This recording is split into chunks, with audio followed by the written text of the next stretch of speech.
And there we go. We are recording. Boy, here we go. Little break from the normal No Life Jackets content. A little less aimless. We're focusing in today on sports and the Timberwolves specifically. Dropping in the series that they're going in right now. I've got my buddy Zach here. I'll let you introduce yourself in a second.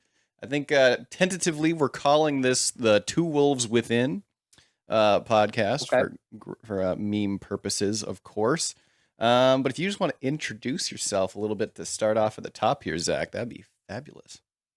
Oh, all right. I'm Zach Spear, huge Minnesota fan. Brian and I actually just went to a game 3, excuse me, for the Wolves game. So a huge sports nut for all Minnesota things. I work at a radio station and half Classic Hits, half ESPN. So that's really why I went there, was because of the sports, as well as rock and roll is kind of my deal. And Brian was like, "Hey, you want to go to this game with me the other night?" And I was like, "Well, heck yeah, I'd absolutely go." And then later he's like, "Want to do a podcast?" I was like, "Sure, we can talk about the pain and misery of being a Minnesota fan." So that's what I'm here for today.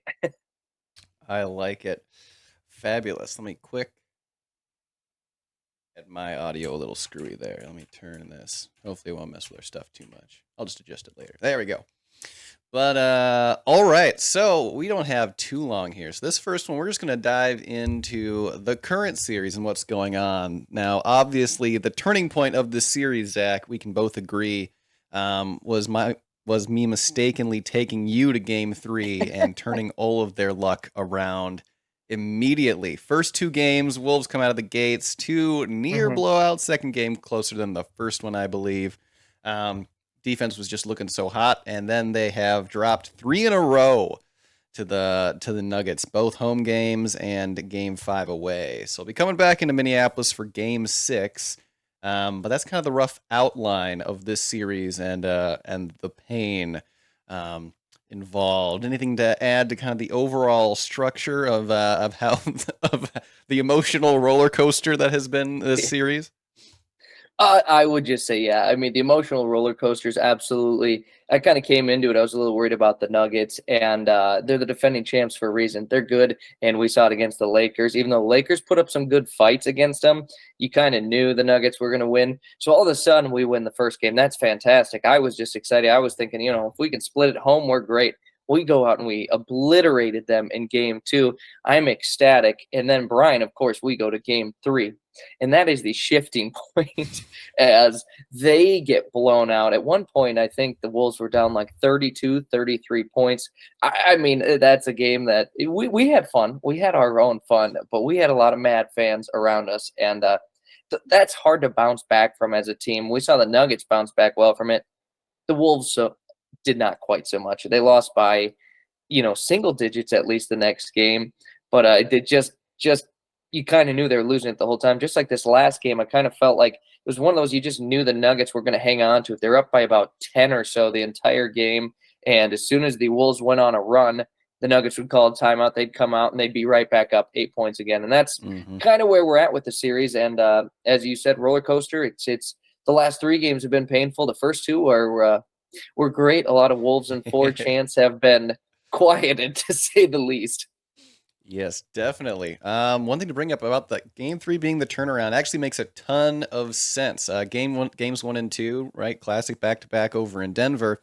There was like a 4-game gap. It was like a Monday to a Friday coming back. So Wolves got to come back. They were just home for 4 days, which is a ridiculously long break to have in the middle of a series like that. Kind of no surprise that they were able to, that their momentum just got killed and the Nuggets kind of ripped through there. So Game 3 being the turnaround makes a whole lot of sense. They just had so much time to adjust for the Nuggets and a lot of time to lose any momentum that they had.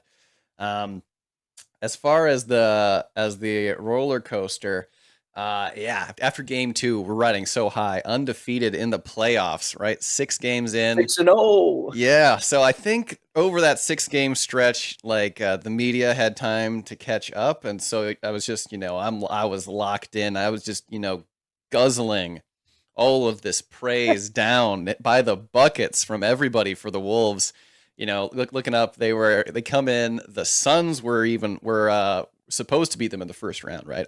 Betting Oh odds, yeah, they everything, were because they'd favorites. yeah they'd killed them in the regular season. The Suns had so coming off of that sweep and then two against Denver, undoubtedly the best team in the NBA. I mean, just their run from the last postseason. This season, during the season, their win totals were down a little bit, I believe. Weren't performing great, but after being punched in the mouth by the Wolves, they really woke up. It seems like even compared to their first round series against the Lakers, their performance is just so much better.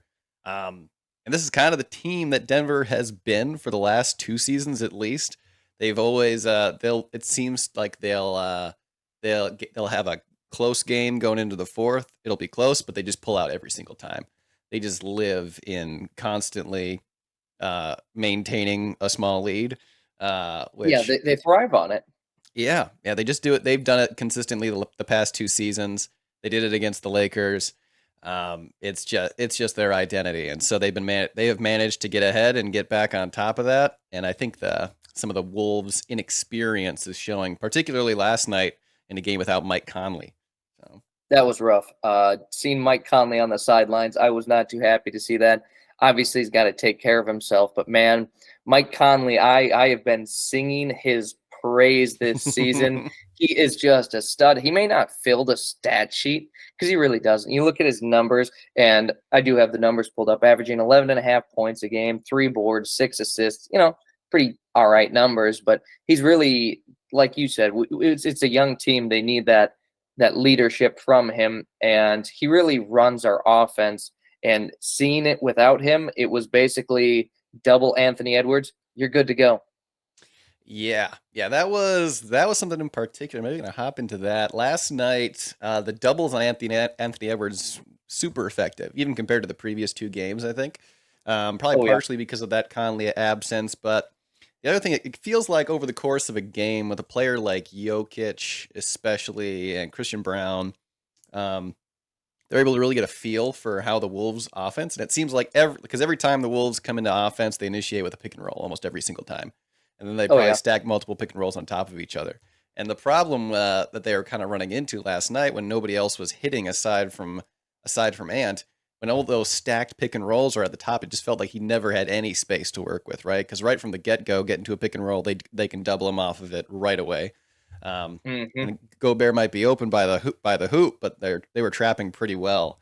Um, so I'm Yeah, and kind of even Ant was curious. struggling. Even Ant was struggling to shoot last night, and if he's struggling, that's the Wolves. You're done if he's playing bad. Definitely, yeah. Last night, not very many performances that were really worth talking about. Cat was hitting from deep, at least in the first half, I believe. Nikhil Alexander Walker in the second Mhm. half did have a couple of big ones. At least that I noticed. But I was really kind of hoping to see some adjustment away from those pick and rolls to start every possession, and Mhm. maybe something to get him, just to get Ant into any space at all. If they can really spread out, and get him just isolated against one defender instead of two right off the bat above the 3 point line. Um, so I'm And that's hoping to and see that's some adjustment in that direction. right, yeah, and that's the issue with. I'm not saying any of this is Gobert's fault. Quite honestly, everybody's making jokes about his defensive efforts. He always had the hand right in Jokic's face. Jokic just proved why he's the three-time MVP. But the issue Gobert brings on offense is the spacing is non-existent because he is ineffective anywhere outside the paint. I mean, I've seen him make a couple mid ranges, and it's a pretty rare thing. And I always got to stand up and cheer when I see Gobert hit Every it. time. But that's the issue with him. And we didn't see much adjustments with more Nas Reed. I mean, Reed kind of got his minutes that he usually gets, and it didn't seem like it mattered who was defensively guarding Jokic, whether it was Cat, Gobert, Nas, or even a combo of a couple of them. So at that point, you're not going to be able to stop him. You might as well try and run your offense a little better, in which Nas Reed is going to be more efficient than Gobert. And I didn't see any of that. It didn't feel like. Hmm. Yeah, there was a lot of Gobert last night. statistically, even for this series, Gobert has defended Joker as well as anyone could be expected to. Probably even last night, to be honest. Like you said, I don't think there have been like he's been bad at all. Right? It's just that Jokic is the best player in the world, possibly Yeah. the best offensive player in decades. Like, um, he just can do absolutely everything at any Yeah, I moment. mean, yeah, if the defensive player, because I saw some comments, it was like, take away his defensive player of the year, and I was like, man, if this was determined on who could guard Jokic, the defensive player of the year award would not be a thing because no one can Hmm. guard him. You can maybe every now and then force him into a bad game, and every player in the world has those, but consistently not happening. And I feel like Joker has not, obviously this last game totally different. That might be the greatest performance I've seen out of him in his entire career. But this entire series, I haven't really felt like he's necessarily dominated us as much as he could be. Hmm. Yep. I definitely, yeah, like when he gets going like that, especially like in this last game, there's just absolutely nothing, right? You can try to they basically the game plan ended up being they're just gonna try to get him to score a lot and take away a lot of his playmaking. And those are kind of the two options you have, right? You can try to take away his playmaking and just make him score, or you can try to really like just double over on the top of him and he's just gonna kill you with passes. So it's really either way you're pretty screwed. Um, Yeah. the other thing I want to talk about here, let's see, because this isn't necessarily even anything that the Wolves are doing, um, or maybe even the Nuggets. It's tough. I felt like every time we get a nice run going during these games, we might be getting on a roll on offense, but Denver's just always scoring on the other side, right? Or we'll get on a Oh nice yeah. roll, we'll be playing great defense, we'll do all this, and then they just keep hitting shots that are low percentage shots, and they're hitting them at a really high rate. So that's probably been, I think, one of the most demoralizing pieces. Is I can't even be mad at our Hmm. guys for like lack of effort or anything. I think the defensive effort has been there. I think they're probably best defense in the NBA effort has been there. I just think they've just been hitting tons of crazy shots over him. Murray late in games nailing it. The last in game, let's see, that would have been game 4. Aaron Gordon turning into prime Michael Jordan. Like Right. there's just been somebody is always nailing a crazy shot every game over what is really good defense, and it just doesn't let a run actually gain any momentum on him.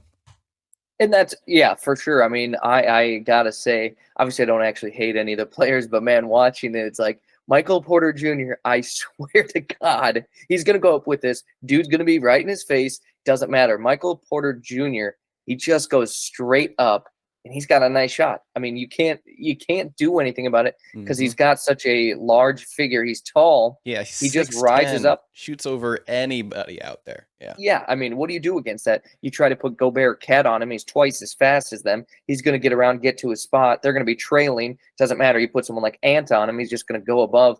And I tell you what, I mean, him and Aaron Gordon have really impressed me. And Michael Porter, I kind of half expected, but Aaron Gordon, like you said, coming into the second coming of Michael freaking Jordan, I don't know what got into him. I guess he got sick of being called just a dunker, but maybe he's mad because Zach LaVine was on the Wolves when he beat him in those dunk contests. Oh my goodness, you're right. It's coming full circle. My goodness, He's Zach it's Levine revenge. screwing us from beyond the grave. Oh Uh, my goodness. Yeah, I think the role playing you mentioned from Aaron Gordon specifically has been huge. I think the Wolves have actually done a pretty decent job on Michael Porter Jr. I'm actually not sure what his stats have been the last few games, but it hasn't felt like he's been killing it like we know he can. yeah, Um, it's been a shot here and there. It feels like. yeah, I think they've been getting typically I think I've been seeing Jaden Na or Ant on him during a possession. So when you have a good defender like that, it does feel like you can kind of make him uncomfortable enough. Mhm. But like you said, he's just going to start shooting like a sideways floating fadeaway three, Yep.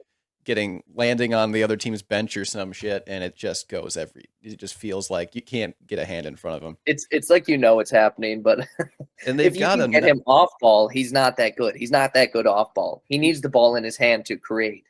Yeah, it's actually interesting. I feel like I feel like his skill set would lend himself to being a really good off ball guy too, but he does seem to like to have the ball leading into his shots like Hmm. that. But I mean, if he just became like a 6'10" Clay Thompson, like, whew, that guy would be. I think that skill set would absolutely round that out. Um, Yeah. So I'm looking at his numbers right now, Brian, and mhm, I think you made a good point. He hasn't been, all that great necessarily against us.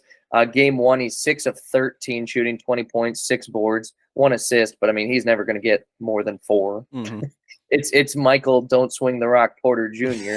But that game, then game two, he went 4 for 12, 9 points. Game three would be his best, 6 for 10, 21. Outside of that, 2 for 4, 4 points. And in the last game, actually, 2 for 10, 6 points. So, I mean, we've shut him down pretty well, but it's mhm. the Gordon and Jokic show.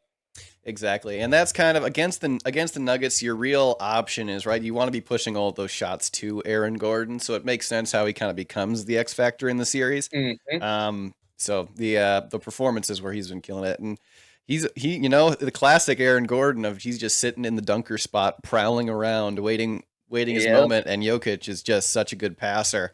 You can't jump away from him for a second. So it's So oh, go one ahead. thing I wanted to ask you about is what are your thoughts now? We've kind of said Gobert. He did a pretty nice job. One thing I was not happy with him about is those putback dunks by Aaron Gordon. I mean, it's like he doesn't even jump for the rebounds or look for a box out. It seems that he's just content with standing there. And if it comes to him, great. And if not, eh. Yeah, the rebounding actually overall for this series has really felt to me like the Wolves should be getting more, right? They are a big team. Mhm. Obviously, the Nuggets are also as well, but I mean, offensive rebounds, defensive rebounds, like I feel like there's just a ton of second chance points that the Nuggets have been flying in with, particularly the last 3 games. And the rebounding for sure is something that has just felt terrible, right? I feel like if a rebound goes long, nobody's ever there, right? For Yeah. the ones that are bouncing right around the rim, I feel like there's been those have been pretty good. I wonder if there's got to be some nerd tracking those stats, like rebounds within 2 feet or something. But Are you going to pull out your stat sheet now? I'd better pull that up. But I just feel like anytime that there's a 3-pointer and the rebound goes long, it's like, oh, here we go. They get another chance. It's just kind of been some of Hmm. that. Some of that. I think it's the playoff experience. It's not being able to settle down. Right. That was something that Mike Conley was really great at. I felt the Hmm. team was getting too loose. He'd come back down. He'd nail a three, and it would just really calm the energy out those first 2 games. And so that did not help as well. But yeah, the rebounding in some of these pieces where I just feel like it's a lot of stupid mistakes, which Oh, yeah. let's see, what would be the nice way of saying this? There's probably not really a nice way of saying it, but there's a lot of cat plays out there, and not just by cat. The classic the cat play. I was telling my wife when she was Oh, watching goodness. the game. I was telling Debbie. I said when Cat gets the ball, there's 2 options. He's either going to shoot the three right away, which is great, love it. I love to see it every time. Or if he catches on the perimeter, he's going to barrel towards the hoop like a baby deer with a yo-yo, and just kind of flail around. The ball's going to go flying somewhere, and all that you can hope is that it goes out of bounds off of a Denver Nuggets player instead. But I hate that cat play so much, and I feel like there was a lot of that by this team last time. Those 3 offensive Oh, fouls in yeah. a row in the third That quarter, I was believe. terrible. That stung. Terrible. That stung. Yeah, it was right when they had a bunch of momentum, and I think through the first couple of charges, they almost kept the momentum going. It felt like their defensive effort was keeping it alive. A couple of stops in there, but they lost all their momentum right there. I think that was a real turning point for this last game. Uh, And so you've been talking about Cat, and of course, there's a lot of unhappy fans with Cat. I got to ask, who do you think right now is more hated in Minnesota between these two players, Carl Anthony Towns and slow mo Kyle Anderson? Oh boy, oh boy, oh boy. I think for the, a fan engaged on the subreddit or something like that. I actually uninstalled Reddit this morning. I can't have that negativity around me. But yeah, there's a lot. I think the slow-mo hate is definitely gonna be edging out the cat hate.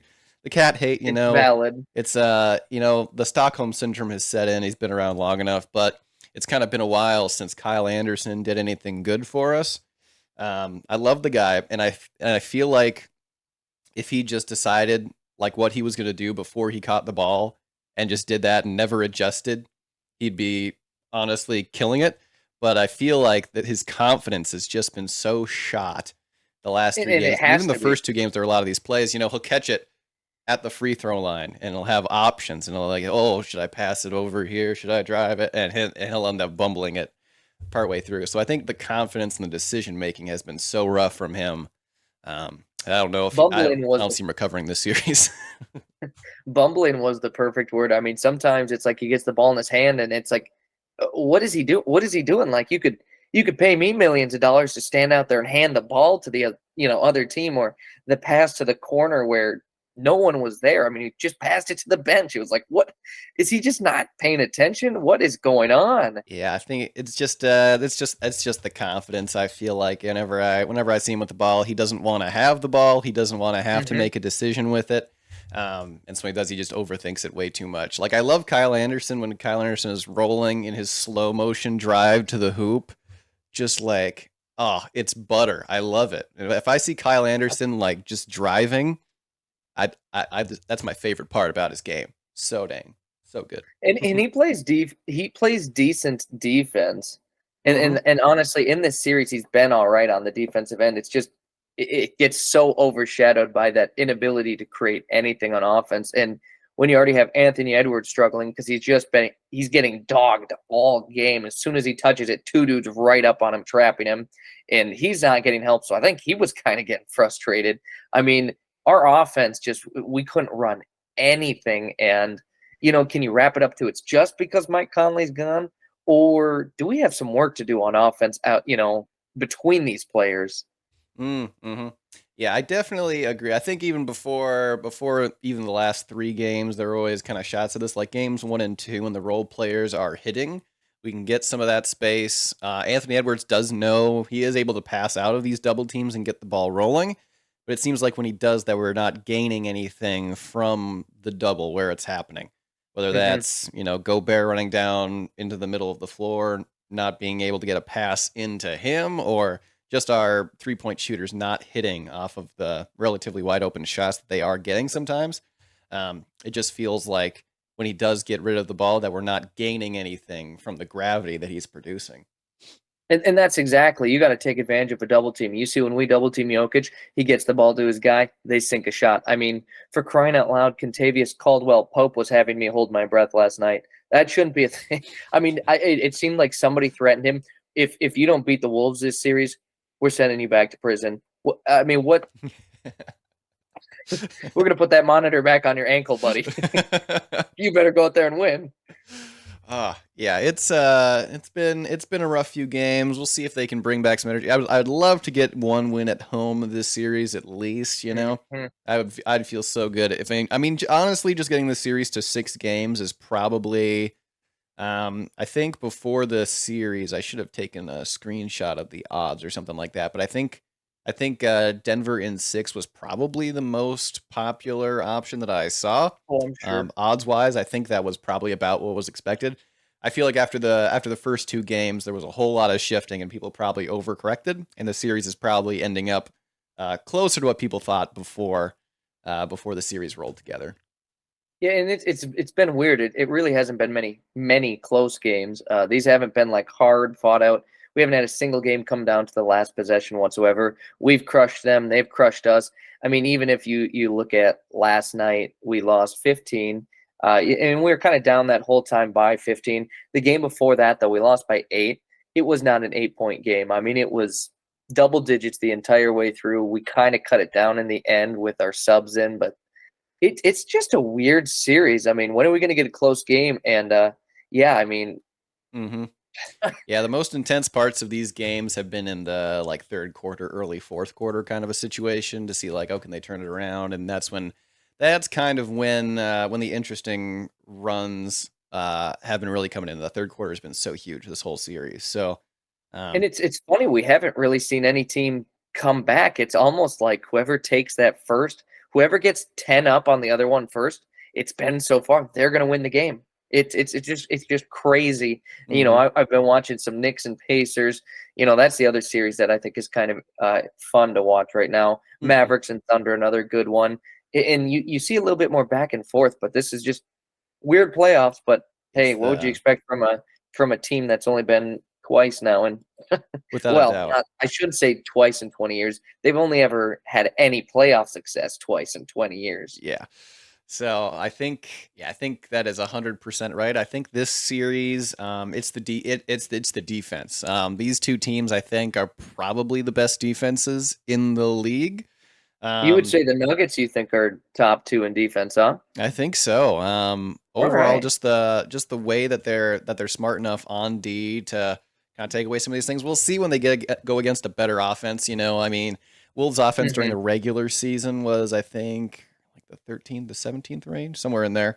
So I think they were an above average offense, but they aren't anything ridiculous. So we'll kind of see how they fare Yeah. against some more effective offenses if they do go farther. But the defenses for both these teams, I think, are so locked in. Both teams are so aware of what the other team is doing by this point. It Hmm. seems like the runs, you're maybe going to get two solid runs in a game. The timeout calling from the coaches on each side has been effective. So it feels like you're going to get a couple of runs in, and outside of that, they're just in lockstep. Either both teams generating turnovers at both ends or both teams not missing at the same time. It really does feel like that someone's getting one run in, and then it's just staying locked there the whole time, like you Hmm. mentioned. And I did just check. So the Wolves during the regular season were number 17 in offensive rating. So actually a little bit Just below below, average, yeah. just below average. That's not shocking. But obviously the reason they're so good, number one in defensive rating, and that's more important in my eyes. But it's really our lack of offense has kind of been our downfall here. I mean, how ugly was that first half of basketball last night, Brian? It was rough. I gotta say, there's a couple runs where we get something generating good, but it felt like even if we had an open shot, we could get three in a row with offensive rebounds and just nothing was falling. It's kind of it's just kind of an unfortunate. It seems almost shooting slump across the whole thing. Um, and I don't know. You just got to chalk it up to the inexperience. This is you're going against the defending champs who have had a lot of postseason success, been together a long time. And then this is the Wolves. Never getting this far in the playoffs for 20 years, like you mentioned. So um, it's just rough. Woo! Give me a good old woo. Ooh, gotta One say, playoff win, one playoff series win in 20 years. Yeah. darn tootin'. But yeah, we'll roll it. We'll hope at Game 6 here. I will be there in my nosebleeds. So we'll, Oh, we'll you be got to hooting and go again. hollering. I'll be watching the second half. I got work. Probably won't get home till about a little after 8 or so. So Oh, hoping gotcha. hoping to get home in time, before halftime so I can catch some of the first half. We'll see though, work's work, so I like it. you never know.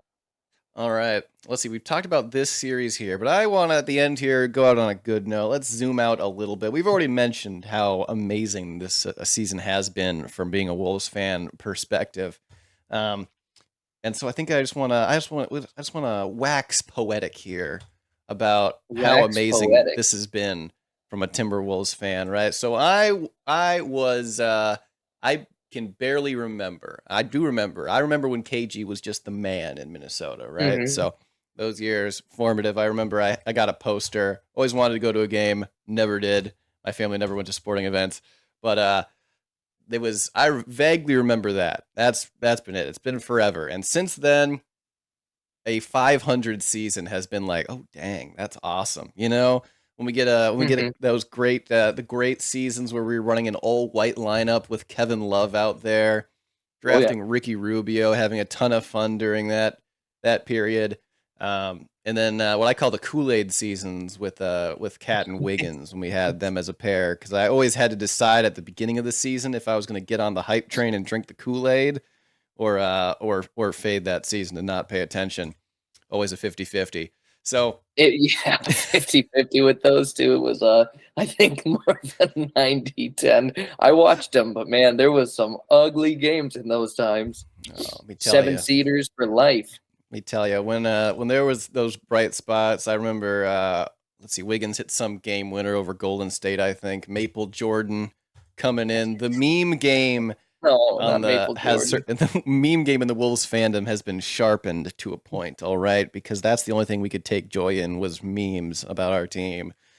And They say worse teams have better memes. without a doubt, without a doubt, Lakers they ain't got nothing. But Unfunny. so this season when I was kind of paying attention to it at the beginning. I wasn't the hugest fan of the Rudy Gobert trade, especially after how he played last year. Oh But yeah. this season, with just the commitment to defense as a team, and Ant just turning into the Minnesota Messiah, was absolutely amazing. You know, halfway through the season, I Okay. like saw some highlight reel clips of Ant, and I'm like, you know what, I just gotta go to games now. I'm not gonna be able to enjoy this for Minnesota sports fan. This could Another last 20 3 years. weeks. Could be have an injury coming down the pike any day now. Don't even say it. Don't even say it, Brian. You're gonna speak it into existence. I don't want to even talk about that. But yes, it was after the game in the game against the Pacers with the game-winning block at the end, where he Oh yeah. plants his spinal cord on the bottom of the backboard as he comes flying in for the block. That was the turning point. I'm like, this guy's just too dang good. So I don't think there's any way that whatever happens, anything could be disappointing about this postseason or the season in general. As a Wolves fan, this has just been the first bright spot in so long. I think no matter what happens, I'm pretty much in here. So, All right. Well, hey, glad to have you on the hype train, Brian. Glad to have you. yeah, I like it. Awesome. Hey, so you said you wanted to end on a high note. I've got a Timberwolves poem for you. Ooh, go for it. I didn't write this. As you were talking, I thought it would be funny. I used AI and I said, write me a poem about the Minnesota Timberwolves having a good season. All right. And here's what I came up with. In the land where the wolves roam free, in the heart of the north where dreams take flight, there echoes a tale of triumph and glee as the Timberwolves dance in the moon's soft light. From the courts of hardwood they rise, with dribbles that sing and leaps that soar, their unity painting azure skies with each victory a tale to adore. In the crunch of the game, they find their stride, passion ablaze in every play. With every shot, they turn the tide. In the realm of hoops, they hold sway. Amazing. That is indeed a high note. I think we'd better end it on that one here, Zach. But we'll definitely be back for some more Wolves talk. Absolutely, yeah. I have generated the spreadsheet for what I am tentatively calling the Mike and Cup, the Mike and The Traveling Mike and Cup. We'll go over that. We've got all sorts of stuff here. So stay we got tuned lots for to some talk about. more and and we'll get ripping. I like it. All right, I'm gonna stop the recording.